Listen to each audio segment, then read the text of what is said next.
Oh, I am so excited about this metal. Wow, look at the patina on it.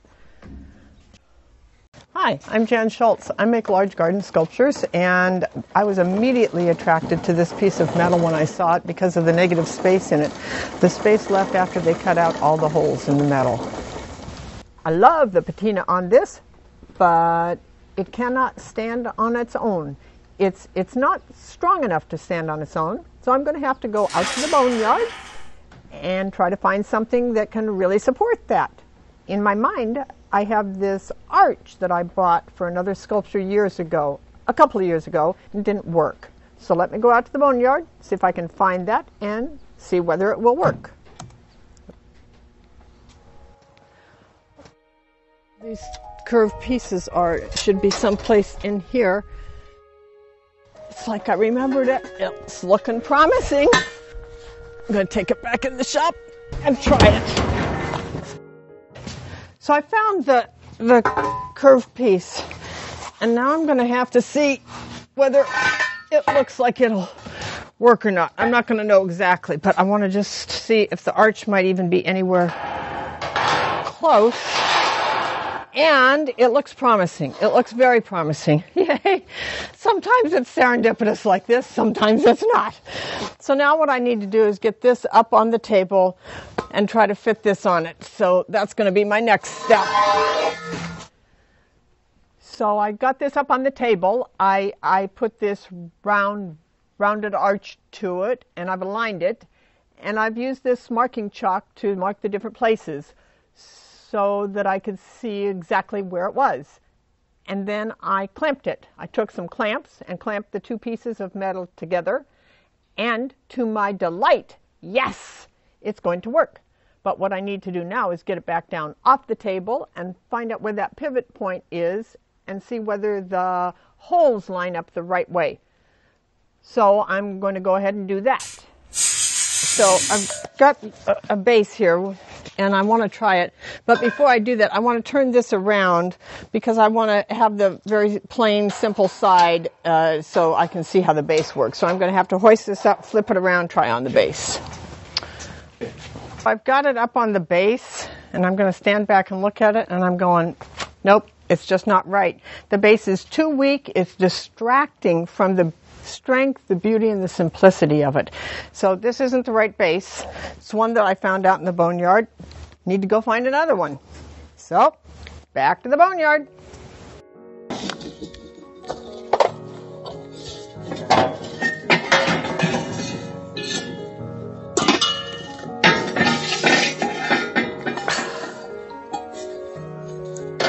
Maybe those two. Maybe those two. I'll try them. I didn't like the other base. It was weak. I want stability, I want strength, and I want simplicity. So I had these two pieces. I could make them the same length, but I just wanted to see how they worked. And I'm looking at that. It's overwhelming the piece now. It's the base needs to just silently add to the piece, not overwhelm it and not make it look any different than the whole statement of the piece. Nope, not the right piece. Back to the boneyard.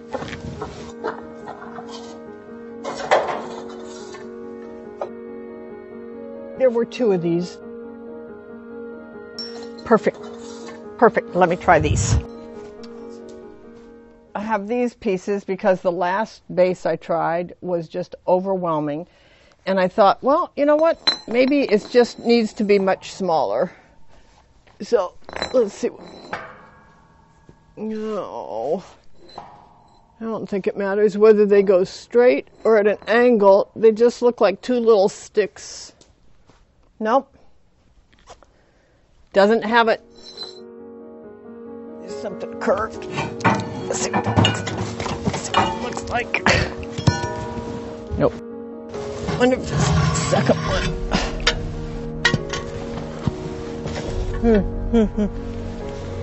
Oh no, let's try it and see what happens. I've tried a whole bunch of different bases And I saw these and I think, you know what, this is going to be the exact right thing because it kind of marries all of the things that didn't work in the parts that did work. So I'm going to try that there. Try this over here. Have to adjust it. Yep. I like that. But I wondered whether it was going to be too harsh on the end. And I have a couple of these, and I think, see, that's it. That's exactly right, because this is reflective of that. It's got the strength, it's holding it, it goes on both sides, it provides the stability. Perfect. That's going to be the right base. Now, the only other thing that goes through my mind is as I stand back and look at that, I'm going, should it have something here? So I pulled these two pieces out of my cart, because I've had them, and they're just intriguing pieces to me, and I wanted to hold them. Oh, no. I can already see. If I just hold those up. Nope. They detract. And so this, if I had put these on here and said, yep, that was going to work, it's too messy, too fussy. This is where you pull them back and you say, the end result is the less complicated, the more wonderful it is, because I give it the Jan test. If it doesn't make me smile, it's not done. I'm looking at this. Yep, it's making me smile. That's the design I have to work on. Hey, welcome. Day two up at the welding shop. So remember yesterday we did all that engineering and the designing work, and we left it with all the parts and pieces. Today, here's what I want to accomplish, an aggressive goal for today. I've got to finish up the marking. I've done a lot of that, brought it up on the table, have to take things back to the saws, cut them, grind the metal clean, and then weld. So I'm double checking the markings right now that I have made to make sure that everything is correct. I've got my marking tape, my chalk in my hand here. I've got one more little spot here. And then the other thing that I'm going to have to do is go back to that horizontal bandsaw to cut some of the pieces. Now remember, we had found these pieces for the base, but when you work with found metal, what you find is what you find, and what happens with it is what you make out of it. So you would like everything to be perfectly matched, but sometimes the angles aren't exactly the same. So I need to be able to cut them and get them lined up. So with that in mind, let's go back to that horizontal bandsaw and get moving.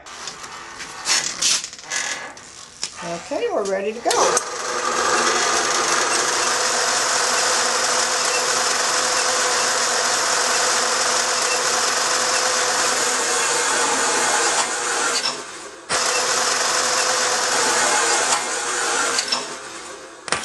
So now that we're done with this cutting, what I need to do is get both these pieces, and next step in the whole process is to go back and start grinding some of the other metal.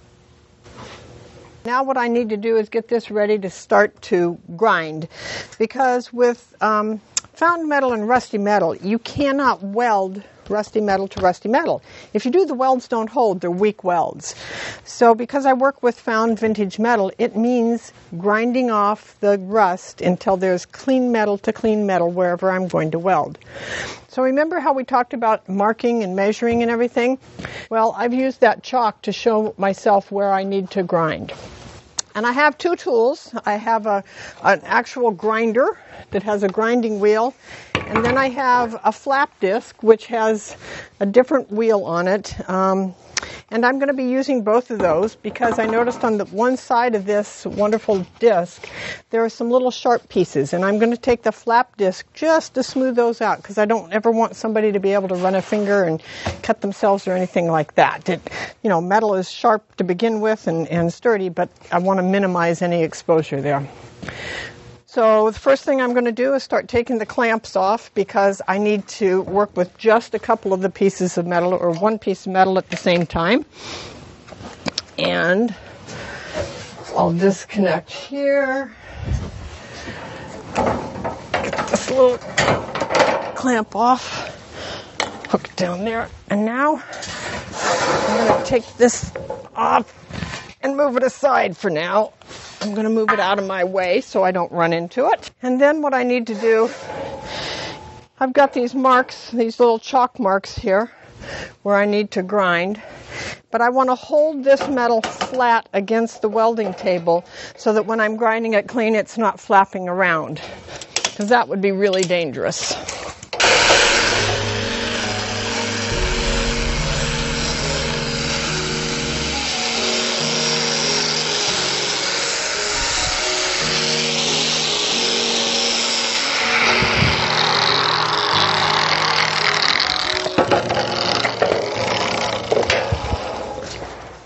Now I'm going to bring this piece in here and I'm going to secure it in the vise,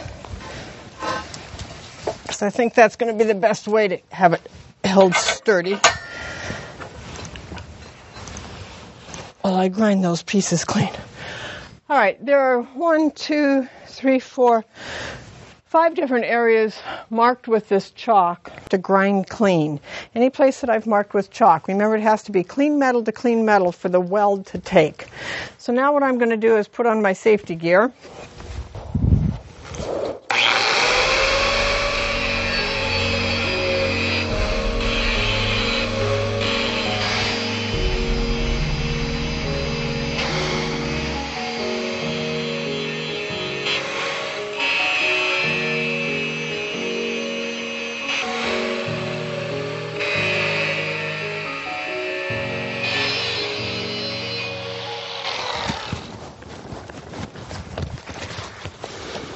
So now the next thing that I need to do, take this out of here. I need to get the disc back up on the welding table. I need to get this back up on top of the disc. Get it all clamped back together. Putting it down on the ground then. Balancing it, making sure it's level. Putting the legs into it, marking where that needs to be ground, and then working off of that. So that's the next step. So for about the last 45 minutes, I've had the disc and the arch support up on the table, adjusting 1/8 of an inch there, 1/8 of an inch here, moving up, down, left, right. But the reason I was having that challenge is because, remember, I wanted these perfectly up and down, and I want it equal this way. So now I have a level. Here's the proof in the pudding for me. I will put this on here and look. And yes, it's exactly where I want it. It's level. So I'm thrilled. Because that means this way it's even. What I think I want to do now, because it is exactly where I need it, I'm going to tack weld it, because tomorrow is a new day. I can do the real welding tomorrow, but I don't want to lose all of my positioning. What I have for my welding garb, I have my auto-darkening welding helmet, my breathing mask, and special clippers for the welding wire. Now, like I said, this is an auto-darkening helmet. It's wonderful because what it does is as soon as the arc starts from the welder, it instantly, faster than a blink of an eye, it instantly darkens the shade to protect my eyes. Because if a person actually watched the welding take place, they would be blinded.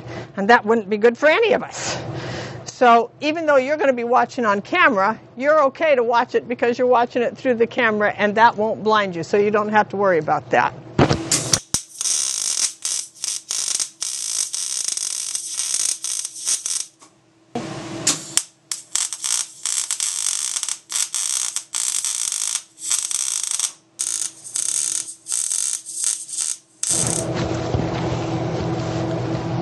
Now we'll see if it holds together. If the tack welds hold, I should be able to move this without it falling apart. Yay! All right. I think that's enough for today. And I'm going to head home, get cleaned up, and back tomorrow to weld it together. Well, welcome. It's day 3. Where we left off yesterday, I had tack welded everything around here. Today is our day of welding. So you're going to see me welding from side to side so that this doesn't get torqued. We'll weld all the way around, put the base on, put the little feet on the base, and see where it goes. See how it ends up. So what I need to do is put on my welding gear, and we'll be ready to weld.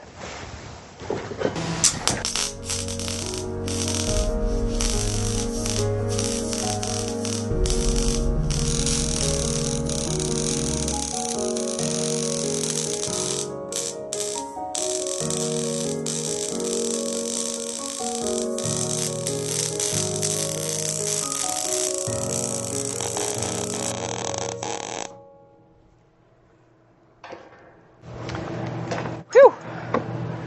Okay, so now we'll see if it works, if it's musical.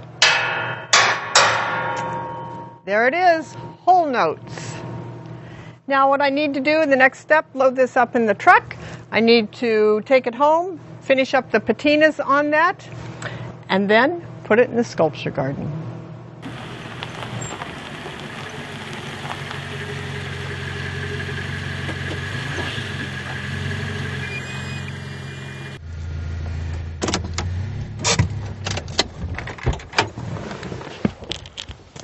Hi, honey.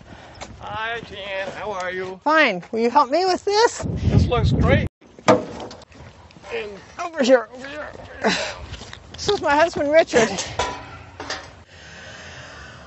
The next step is to get the areas that are either new welds, remember new welds show up shiny, or where I might have had to grind it in order to get things smooth, or other places where there are welds, because they don't blend in with this beautiful, rich, aged patina, and I want them all to blend in. So to expedite that rusting process, what I do is I put on muriatic acid, spray it with hydrogen peroxide, let it start to rust. When it's all done rusting, rinse it with water, and that's what I'm going to do here. Muriatic acid is what some people use in swimming pools. Hydrochloric acid, muriatic acid, it's the same thing. And what it does is it cleans the metal really, really well. Gets it all clean so it can start the rusting process. And then I'm going to spray it with hydrogen peroxide, and you'll see that it's going to start to instantly rust.